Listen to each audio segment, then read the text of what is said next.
Today we have the GM Delco single CD player. There's several varieties of this stereo. Single CD with or without the cassette, or the 6 CD changer, which is similar but with other problems, with or with cassette.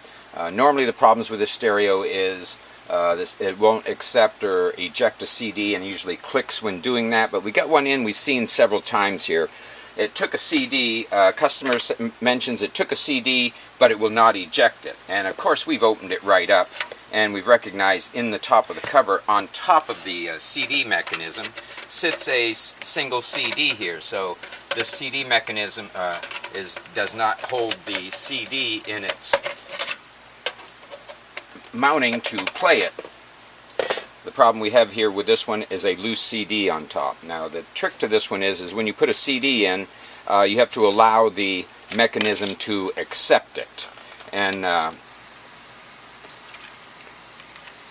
if it doesn't take it, then don't jam it in. Before sending this in for repair, please check that you have the don't have the CD stuck on top. Again, one of the major problems we see with this stereo is the CD does click or eject when attempting to eject or accept a CD. We repair this quite often. This is one we see with 1 or 2 day turnaround. Hope this video has been helpful on straightening out your CD player. Hopefully this was the problem you had. If not, give us a call. Please subscribe, and thank you for watching.